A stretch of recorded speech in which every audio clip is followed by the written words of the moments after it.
we're going to explore the world of smaller classic Ford Escorts, Tommy's TotRods. The real carbon fibre dash. It's got double wishbone front suspension, mini BDA lump sitting in there, has a hydro handbrake, professional paint job.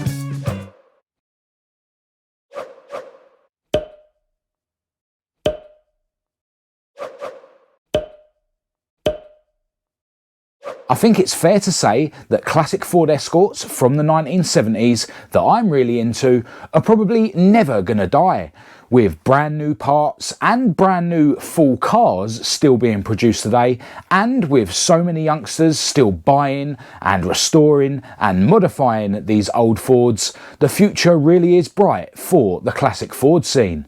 But what about those really young classic Ford fans that don't want to wait until they're old enough to get a driving licence to get their hands on their first classic Ford? If you haven't already, please click like on this video now. If you're new to the channel, click subscribe now, and let's get into today's video where we're going to explore the world of smaller classic Ford Escorts. I remember when I first bought my Mk1 Escort, I was considered very young to be driving around in a car that was built in 1974, and a lot of the older guys in the scene were very surprised to see someone my age driving such an old car. Back then, I was 18 years old and my car was 30 years old. Things have changed since then. The cars are now considered to be more valuable. The parts for them are now more accessible thanks to eBay and thanks to the companies that are producing brand new parts for them. And I am not a young man anymore, and there's certainly tons and tons of people coming through that are way younger than me that are still getting into these really old classic Fords. And we even now have companies producing brand new full cars, granted for people that have got fatter wallets than me and maybe a bit less time to mess around in the garage than me. But it seems the desire for drivable Mk1 and Mk2 Escorts has spread a bit further than some of you guys may be aware of. I'm talking to the point of children that are way too young to even get a driving licence are being able to get their own drivable Mk1 or Mk2 Escort. Welcome to the wonderful world of TotRods.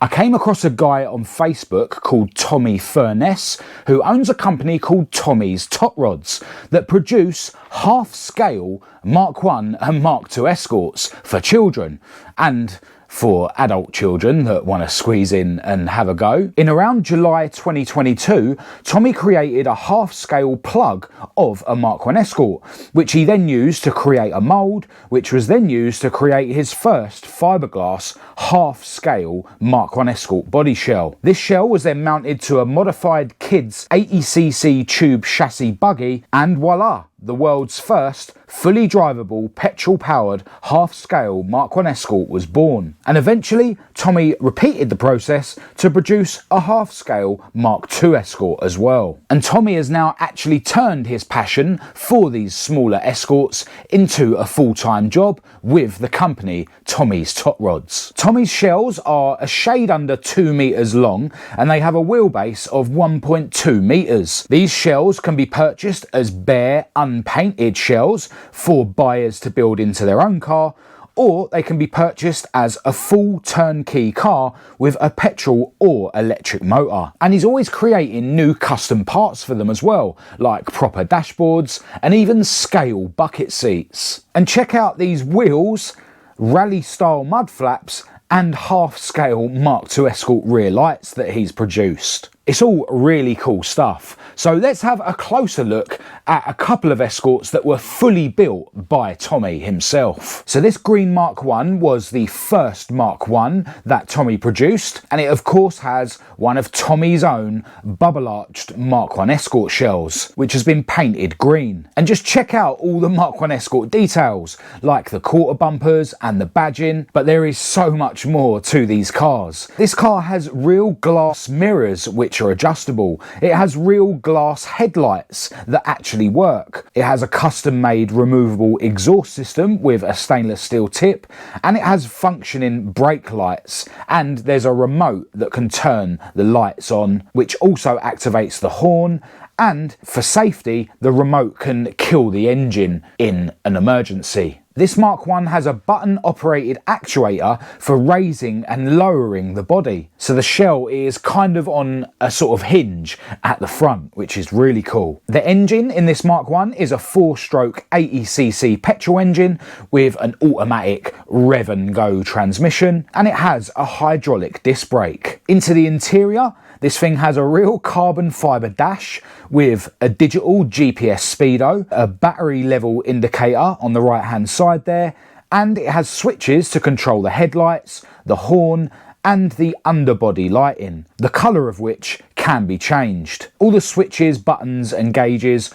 on the dash are illuminated in green, and you can see the key to turn the car on the right hand side of the dash there. This Mk1 also has an adjustable seat with a seat belt for safety. Such an awesome machine. But now let's have a look at the first Mk2 that Tommy produced. Of course, this has been built using one of Tommy's own half-scale fiberglass bodies, which this time has been based on an arched Mk2 Escort rally car, and it's been painted blue. And this thing looks so cool with the rally style mud flaps sitting on the white rims, and just like the Mk1, it has glass headlights, fully operational front and rear lights, but this Mk2 doesn't actually have any mirrors. Into the interior, again, we've got a real carbon fibre dash, and this one actually has carbon fibre door cards, which can't be seen in these pictures. This car has all push button switches on the dash for the headlights, the hazard lights, the horn, and the LED interior lighting. And of course,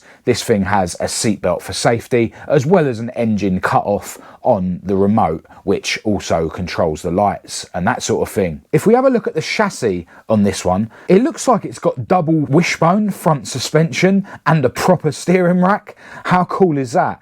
And it looks like the shell on this one just lifts off rather than having a hinge like the Mk1 did. So yeah, just another awesome half-scale Escort. But I'm interested to know what you guys think in terms of which one is your favourite. If you had a kid, or if you do have a kid, which one would you prefer to buy for them? I think I'm leaning towards the Mk1, if I'm honest. Anyway, let's have a look at a few examples where people have bought the body shell from Tommy's TotRods to build their own half-scale Escort. As you can see, this is based on a Mk1 Mexico, white with the blue decals, and I love this build. Check out how cool the dash looks, and just look at the engine bay with its mini BDA lump sitting in there. Check out this Mk2, which has been built into a replica of the world famous Millington powered Mk2 Escort rally car called Baby Blue that belongs to Frank Kelly. This car was featured on the Drift Games channel in their LZ World Tour Island video, and Adam LZ himself even jumped in for a quick play. This particular car has been built using a 7 horsepower motor, which I assume is around 200 cc's, and it even has a hydro handbrake. So yeah, a drift spec half-scale Mk2 Escort. How cool is that? And check out this Mk2 in the paint booth, which has been bought by Graham Morrison of Retro Restorations in Scotland, and it's going to be built into a replica of his own full-sized Mk2 Escort rally car. And it looks like it's been given a proper professional paint job in a proper paint booth, which just shows how seriously he is taking this build. Now, it seems like there is a huge scene when it comes to TotRods, so let's have a look at some other examples out there. I've seen plenty of mini VW campers over the years, including ones that are designed to be attached to mobility scooters. And whilst we're talking about VWs, check out this Beetle convertible half-scale car. And how about this Scooby-Doo mystery machine example? Or what about some more high-end bits like this Porsche 911, or even this Ferrari half-scaled car? And how about some other Ford examples like this Mk1 Capri? Or what about this Series 1 RS Turbo? And lastly, something a bit different that was featured on this channel last year, a Postman Pat van that was based on a kid's ride which belongs to Steve. Now, I've very much enjoyed exploring the world of TotRods to make this video, and I want to send a huge thanks out to Tommy from Tommy's TotRods for replying to some of my messages so that I could get some of the details for this video. And if I ever have a kid, and if I'm ever in a position to, I'll definitely be in touch to purchase a Tommy's TotRods car at some point in the future. Now, I'm actually thinking about making a follow-up to this video because there's so many other examples of smaller versions of classic Ford Escorts and other cars. I've already found a fully operational 1/6 scale, I think it was, Mk2 Escort, and the world of RC cars is vast as well. So drop me an email with any of your examples that you think I should feature in that video of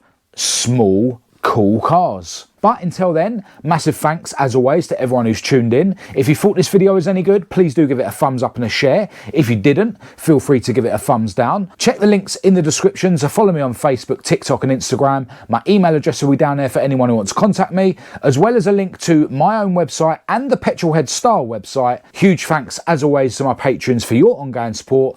But other than that, until next time, thanks for watching.